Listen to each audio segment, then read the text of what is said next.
Claro, sin duda una de las noticias del día, la más importante en materia económica, el informe de política monetaria conocido en esta jornada que dejó a muchos con harta cara de preocupación. Tema que analizamos de inmediato en medianoche con el experto Sergio Tricio, gerente general de la asesora financiera Rulix. Sergio, ¿cómo estás? Buenas noches. Muy buenas noches, Ignacio. Bienvenido. Partamos con lo que hemos conocido hoy día. Chile va a crecer menos de lo proyectado. Hay una inflación que va a ser mayor a la que supimos hace solo 3 meses. Hay preocupación con los mercados chinos que a muchos tienen en estado de alerta. Y el dólar a la baja. ¿Compartes este análisis de que este es un escenario muy preocupante, que fue probablemente el concepto que más se repitió durante esta jornada, o tienes una visión un poco más alentadora u optimista frente a los datos que pudimos conocer en esta jornada? Mi visión ha sido y sigue siendo bastante pesimista. No veo hoy en día en el panorama, tanto interno como externo, cosas positivas. La verdad que no hay muchas señales donde uno pudiera decir y apoyarse en, por aquí puede que haya una luz de esperanza. No se ve, porque, y hoy día lo ratificó el Banco Central, o sea, en todas sus líneas describió una situación que es compleja y que probablemente se mantenga así por varios meses más. Y es porque Chile está en un escenario de desaceleración, la confianza de los agentes económicos, tanto empresas como consumidores, está muy baja, y mientras eso no cambie, mientras no haya un mayor optimismo de parte de estos agentes económicos, la economía no va a repuntar. Eso a nivel interno, y a nivel externo también tenemos un montón de preocupaciones, ya sea por el tema de China, la revuelta que han tenido los mercados, que se han movido mucho en el último tiempo, un dólar que ha subido, los commodities cayendo. La verdad que el panorama en general es poco alentador. Hablemos precisamente de esos factores, porque son muchos los que plantean de que el panorama económico externo es incierto, pero para muchos también lo que ocurrió en nuestro país está incidiendo mucho. Los casos de corrupción, por ejemplo, conocidos a principios de año, o lo que estamos viendo ahora, las políticas que quiere implementar el gobierno, me refiero a las reforma previsional laboral, por ejemplo, para muchos es un balde de agua fría que recibió nuestra economía. Yo no sé si comparte ese análisis. Sí, hay algunos que son mucho más, ven una situación mucho más complicada y que incide mucho más el escenario interno a lo que está pasando con la economía. Yo soy más moderado y creo que hay una mezcla entre factores internos y factores externos. Para nosotros es muy importante la evolución del cobre, y por esta fuerte caída que ha tenido el cobre hay muy poca inversión, y que esa poca inversión que ha llegado del exterior se suma a que hay incertidumbre en Chile. Entonces una mezcla de factores. Sin duda que las reformas que están hoy día en discusión, la laboral, la constitucional, que todavía no se sabe hacia dónde va a enfocarse, son temas que preocupan obviamente para el inversionista, y eso va a estancar por varios meses más, trimestres, la inversión, y eso sin duda que va a afectar el crecimiento. Por lo tanto tenemos para un buen rato. Sergio, ¿y a tu juicio, sin este ruido político, nuestro potencial de crecimiento sería distinto? Sería algo superior. Yo creo que obviamente podríamos estar mejor, porque quizás nuestra economía, que venía creciendo a tasas bastante mayores a las que vemos hoy en día, obviamente que era un incentivo para que el inversionista extranjero y las personas acá en nuestro país siguieran en una dinámica favorable. Pero como le hemos incorporado toda esta incertidumbre interna, obviamente que ese también es una piedra de tope que perjudica al consumidor, a la gente que se decida a invertir. La inversión extranjera también, que fue importante en años pasados, también se ha frenado. Entonces, sin duda que estos temas internos también están afectando bastante a nuestra economía. ¿Medidas o qué le podemos decir a las personas, a los consumidores en este momento, considerando este panorama económico actual? Yo creo que... ¿Cautela? Sí, yo creo que cautela, y yo creo que hay que tener cuidado con lo que viene de cara al futuro, que puede ser peor. Quiero comprar un departamento, por ejemplo. Por ejemplo, yo creo que hoy en día, bueno, particularmente la situación del mercado inmobiliario ha sido muy favorable en el último tiempo por la reforma tributaria, por el aumento de precios que se dice que va a haber.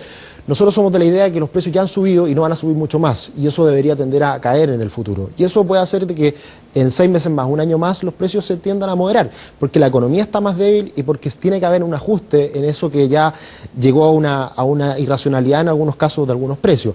Pero hay que tener en consideración de que quizás también, de cara al futuro, las tasas pueden estar un poquito más elevadas, y eso también sea un factor a considerar. Lo que nosotros siempre sugerimos cuando viene un escenario económico que no es tan alentador, que hasta ahora ya lo hemos visto y se puede prolongar, es que hay que tomar medidas con anticipación. ¿Qué es lo que ocurre? Si, por ejemplo, tú hoy día tienes algún crédito, tienes alguna deuda, como todos nosotros las tenemos, quizás es el momento de ordenar la casa, ajustar, hacer algunos ajustes, y quizás en este momento quizás es una manera de ordenarse entrar al Excel y refinanciar, por ejemplo, un crédito. ¿Por qué? Porque hoy día todavía, a pesar de que el empleo ha aumentado, la tasa de desempleo, perdón, de todas formas todavía hay condiciones que son favorables para las personas. Entonces es el momento de ordenarse, organizarse, para enfrentar un futuro que puede ser algo más incierto. Llamativo lo que me dices, porque inflación, costo de vida, se esperaba un ascenso de un 3.4%, finalmente será de 4,6%. Supuestamente, tú me decías que supuestamente las tasas de interés van a subir a fines de año o a principios del próximo. ¿Qué consejo le podemos dar a esas personas que tienen que pensar que un préstamo, un crédito va a ser mucho más caro? Sí, ahora ese mucho más caro es relativo, porque me cuesta pensar de que si la economía está débil suban mucho las tasas. Porque el Banco Central lo dijo, es probable que a fines de año, comienzo del próximo, suban las tasas. Pero eso más bien va a ser una señal para contener la inflación y una señal más para generar un efecto en el mercado, particularmente en el dólar, que no siga subiendo tan aceleradamente como lo ha hecho hasta ahora. Eso es lo que quiere hacer el Banco Central y que está perfecto, pero no debiera eso traspasarse al crédito de consumo, al crédito hipotecario de una manera significativa. Probablemente suban un poquito más las tasas que han subido, de hecho, desde fines del año pasado hasta ahora, porque en ese momento estábamos con una visión de cara al futuro en que las tasas seguían bajando. Eso ha cambiado un poco y quizás cambie otro poco más, pero tampoco es algo tan negativo, porque de todas formas, en un panorama histórico de varios años hacia atrás, las tasas siguen estando muy bajas y por lo tanto sigue siendo un buen momento para invertir en una propiedad, comprarse una propiedad, en el sentido de que hay costos financieros que son bajos. Ya eso para la persona que quiere comprar una casa y que está quizás postergando la decisión hasta ahora. Y en materia de crecimiento, ya escuchamos, por ejemplo, a la SOFOFA solicitando medidas al gobierno. De acuerdo a tu expertise, ¿qué tipo de medidas podría tomar o debiese adoptar el Ejecutivo? Yo creo que hay consenso en ese sentido, de que lo que se requiere en este minuto es que se den señales concretas, claras, de hacia dónde van a ir las reformas. Que se zanje rápido hacia qué vamos a llegar con la reforma laboral. No postergarlo más, no discutirlo más, y si se van a tomar medidas, que obviamente sean las más favorables, las más adecuadas, y que ese ruido deje de estar ahí. También se dice que va a comenzar la discusión de la nueva Constitución. Ese también es un tema que probablemente dure mucho tiempo, y también se debe zanjar cuáles van a ser los límites de estos cambios. Probablemente es ahí donde podría generar algo más de certidumbre, y con eso ya podría calmarse un poco la situación que hasta ahora ha sido turbulenta en toda esa discusión. En lo posible, entonces, definir muy bien los rangos en que se van a mover estas reformas. Pero hay una reforma, la educacional, que es muy importante, porque requiere 8.300 millones de dólares. De acuerdo a los números y sus respectivas proyecciones, ¿son alentadores para lograr ese propósito que es la reforma educacional? En este momento se ve difícil, y por eso se han ido haciendo cambios menores que estarían postergando el cumplir con lo prometido, que era educación gratuita en un periodo de tiempo razonable. Y esto porque claramente el gobierno no contemplaba la situación económica actual. Y obviamente con un crecimiento del 5% hay muchos más recursos vía impuestos que con un crecimiento del 2%. Entonces obviamente que ahí ya no dan los números. Y hay que sumarle el tema del cobre. Esta semana, los últimos días, los excedentes de Codelco han sido los mínimos por muchos años. Sí.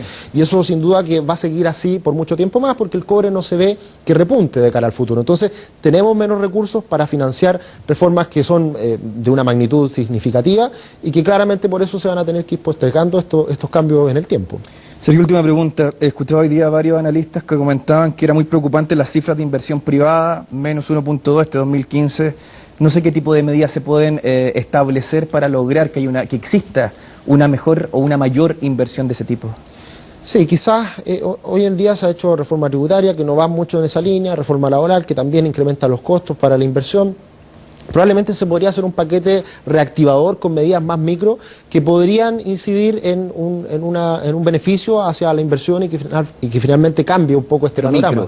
Pero claro, deberían ser no cambios mayores, sino que cambios más en el día a día, por decirlo de alguna manera, para que la empresa tenga un poco más de incentivo hacia la inversión. Podrían definirse ciertos mini paquetes de estímulo que se han hecho en otros momentos y en otras situaciones y en otras economías también.